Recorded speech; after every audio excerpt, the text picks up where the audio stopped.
mamamanifest nyo itong mga, manifestation ito guys ng financial gains, no? So, dahil nga ito guys, blessed kayo dahil sa magandang karma nyo mga kapiksi, no? Kaya talagang nakakapag-manifest kayo ng more money, more blessings, more biyaya ito mga kapiksi, no?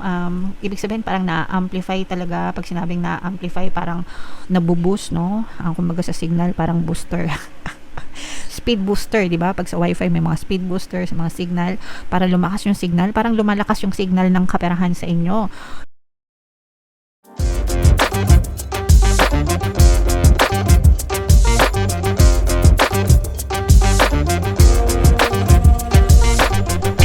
Hello guys, hello Sagittarius, welcome back to Pinoy Pixie Tarot. Ang pamagat ng episode natin for tonight is full moon kapalaran para ngayong July to August para sa Sagittarius, Sun, Moon, Rising Sign, and Venus. So, yung ating full moon guys ngayong July ay sa July 10 mga kapiksi, and then yung next na full moon naman natin ay sa August 9. So, ang reading na to ay para sa period na yan mga kapiksi. And ang pamagat ng ating full moon guys ay back moon mga kapiksi. So, unahin natin tong deck na to. Guys, ito yung ating moon message para sa inyo. Your commitment is being tested mga kapiksi. So, tinetest ng universe kung gaano tayo ka-committed sa mga desires natin, sa mga gusto nating mangyari sa buhay. So, kung meron kayong gustong mangyari sa buhay nyo, mga desires nyo, mga goals nyo, mga ambition nyo, guys, kailangan nyo stay committed. Pag sinabing stay committed, guys, panindigan, no? May paninindigan tayo. And kapag kami paninindigan tayo, kahit gaano pa katagal or kahit gaano kabilis ibigay sa atin yung desire natin, walang sukuan, walang bitawan mga kapiksi, no? And kapag hindi tayo bumibitaw guys, definitely talagang ipagkakalob sa atin yung universe yung mga hinihiling natin sa taas guys, okay? So, gaano ba kayo ka-committed sa mga desires nyo guys? Kayo lang yung makakasagot niyan. Syempre hindi naman maiwasan na habang tumatagal nagkakaroon tayo ng ibang gusto, di ba? So binibitawan natin yung mga desire natin kapalit ng mga bagong desire, and that's fine mga kapiksi, kasi talaga naman nagbabago-bago yung mga gusto nating mangyari. Pero wag muna kayong kumbaga dahil lang sa hindi nyo nakuha agad-agad yung desire nyo, mag-give up na kayo. Wag ganun guys, no? Wag ganun. Ako na mismo yung nagsasabi sa inyo mga kapiksi na stay true, stay committed to your desire hanggang sa ma-experience nyo siya sa inyong physical reality, okay? So, eto na. Attune to the moon, guys. I am committed to my dreams and move towards them with confidence. Okay? Again, I am committed to my dreams and move towards them with confidence. So, i-type nyo na yan, guys, sa comment section.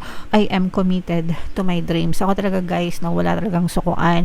As in, kung gusto nyo talaga, diba, pag may gusto, may paraan. Pag ayaw, may dahilan, mga kapiksi. The answer to your question is yes, but not yet, no? So, pwedeng hindi pa ngayon, guys, kasi when you pray or when you are manifesting for something, ang gagawin ng universe, you send out the message to the universe, diba? Through prayers and affirmations. And then, ang gagawin ng universe, guys, i-move niya yung mga tao, bagay, sitwasyon, okay? Para mangyari yung desire mo. So, hindi naman siya instant, agad-agad na kapag pinagdasal mo or hiniling mo, ibibigay agad sa'yo. Gradual yan, mga kapiksi, no? Everybody in your quantum bubble is an instrument na ginagalaw ni universe. Parang mga chess piece lang, di ba? Sa chess, no? Alam nyo ba yung laro na chess? Di ba? May mga pieces yan. Minumove yan ni universe hanggang sa matapos yung laro or mapunta ka sa endgame mo, mga kapiksi. So, yes, ang sagot sa'yo, probably not yet. Hindi pa, kasi busy pa si universe, minumove pa niya yung mga sitwasyon para maging favorable sa'yo. Pero, you're halfway to your goal. Ibig sabihin, nandun ka na, no? The moment na you start praying and affirming, yun na yun. Start na yun, mga kapiksi. So, don't ever give up kasi sinasayang nyo lang yung mga pagdadasal nyo, okay? You still need to put in a bit more effort. Kailangan lang nating effortan pa, mga kapiksi, and kailangan ma-realize natin kung gaano talaga natin kagusto, guys, yung mga desires natin. Okay, so napakaganda ng message, guys, no. Gusto ko tong ipaalala sa inyo, guys, paulit-ulit. Don't give up on your dreams, mga kapiksi. Alright, okay, so comment down below if naintindihan nyo yan. Hanapin natin yung energy nyo, guys. Shuffle ko to. Habang sinashuffle ko to, panoorin nyo muna yung video natin regarding sa ating paano mag-manifest ng abundance video course. Kapiksi, sawa ka na ba sa mga struggles at hirap sa buhay mo? Masipag ka ba at masikap sa buhay ngunit hindi ka pa rin umaasenso? Ilang beses ka na bang nag-attempt magnegosyo at mag-invest pero palagi ka pa rin nalulugi? Sa pagkakataon na ito ay maaaring may subconscious beliefs ka na nagiging balakid sa iyong pag-unlad at pagyaman.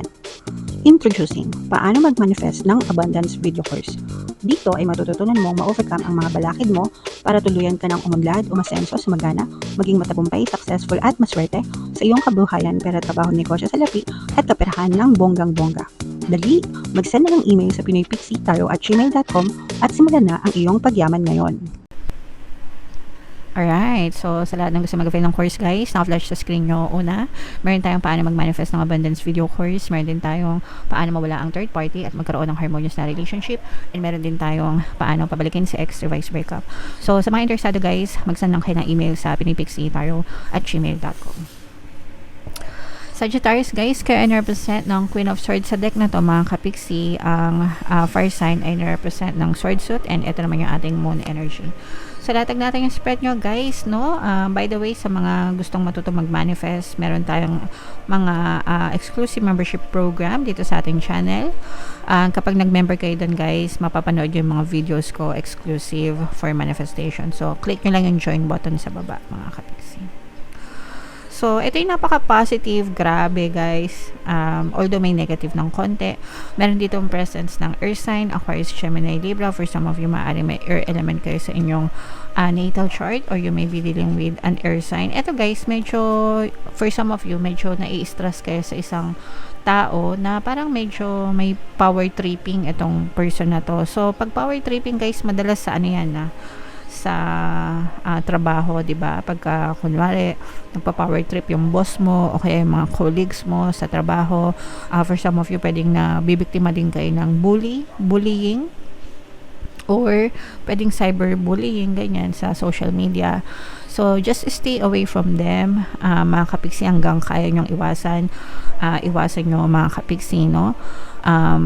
It's a waste of energy na patulan pa sila, mga kapiksi. Kung kayo ay nakaka-resonate and na-experience nyo to sa workplace nyo, pwede nyo, guys, pakinggan yung subliminal natin na pampabait ng boss at mga kasamaan sa trabaho. At saka yung panghalina subliminal, guys, no? Kasi yung panghalina subliminal, magiging maganda talaga yung trato sa inyo ng ibang tao, mga kapiksi. So, pwede yung pakinggan yon, guys. Okay? Alright. Sa good news naman, guys, ito grabe, mga good karma ito, mga kapigsi, at mga blessings, no? Sa napakagandang combo, guys, pagdating sa kabuhayan, 'di ba? Bless ka dahil sa good karma mo. Pinagpapala ka dahil sa good karma mo. Ito yung mga rewards na pinagkakalob sa inyo ni universe, mga kapigsi. Okay? So, i-mind mo na tong blessings, pagpapala, biyaya, itong mga good karma na to. Yan, i-mind nyo na yan, guys, sa comment section. Meron ding bagong guys, no? Parang bagong opportunity, bagong pakikipagsapalaran ito, mga kapigsi, no? So, parang feeling ko may kipagsapalaran kayo. Pwedeng bagong trabaho, pwedeng dilipat kayo ng trabaho, pwedeng dilipat din para may change din sa environment nyo, guys, especially kung, sabi ko nga, guys, no, parang medyo toxic sa trabaho ng iba sa inyo kasi nabubuli kayo. So, parang meron din kayo chance na lumipat ng trabaho kung gusto nyo, or maghanap ng ibang mapagkakakitaan, mga kapiksi. Okay? So, ito, i-mind nyo na to, mga movement na to, mga paglipat, mga changes na yan, guys, and maaaring maging maganda din, or maaaring meron din kayong good news na matanggap pagdating sa pera. Ito, guys, yung mga tipong baka naglo-loan kayo, ma-approve, or pwedeng may magpahiram sa inyo ng pera, mga kapiksi, kung kayo ay may mga nilalakad na loan, or nangihiram sa mga kakilala nyo. Yan o, grabe to. Grabe naman yan, guys. Wow! This is your energy, mga kapiksi, no? Another fire sign, energy, Aries, Leo, Sagittarius. For some of you, ito kayo, guys. Talagang mamamanifest nyo itong mga, manifestation ito, guys, ng financial gains, no? So, dahil nga ito, guys, bless kayo dahil sa magandang karma nyo, mga kapiksi, no? Kaya talagang nakakapag-manifest kayo ng more money, more blessings. More biyaya ito, mga kapiksi, no? Ibig sabihin parang na-amplify talaga. Pag sinabing na-amplify, parang nabuboost, no? Kumbaga sa signal, parang booster. Speed booster, di ba? Pag sa wifi may mga speed booster sa mga signal para lumakas yung signal, parang lumalakas yung signal ng kaperahan sa inyo.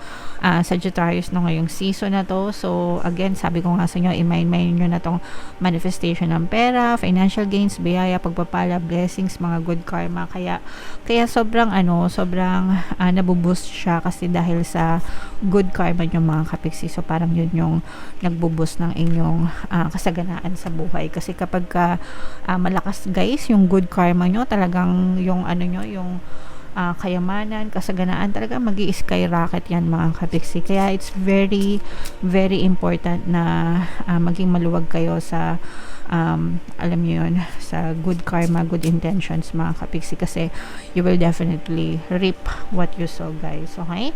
So lahat ng magagandang nabanggit ko dito, guys, sobrang dami. I-mind nyo na, guys, sa comment section. So, bunod lang tayo ng isa pang card, mga kapiksi. If you are noticing changes within you, it's because you are leaving the old version of yourself behind. You are elevating and shedding unnecessary layers. Old cycles are ending and new beginnings are on the horizon. You deserve this new chapter. Okay? So, guys, no, change is good. Magbabay na kayo sa old version nyo. If you feel good, mga kapiksi, di ba? Kapag naka-move on na kayo, gumagaan na yung buhay nyo, nagbababay na kayo sa mga old version ng sarili nyo, sa old cycle ng buhay nyo, sa old chapter, mga kapiksi. And okay yan, para ma-welcome nyo na yung bagong chapter, bagong yugto ng inyong buhay, better version, better life, new beginnings. So embrace nyo yung mga magagandang changes, mga kapiksi. Okay? So grabe, sobrang ganda. Sagittarius, na-excite ako para sa inyo. Sobrang ganda na reading nyo. Lahat ng magaganda, guys, again, i-comment nyo na. Mind nyo na lahat yan sa comment section. And for more tarot readings, guys, ito yung playlist nyo. Ito naman yung ating success stories ng paano mag-manifest ng abundance video course. Thank you for liking, sharing, and subscribing, mga kapiksi. See you next time. I love you all. Have a nice day. Bye-bye.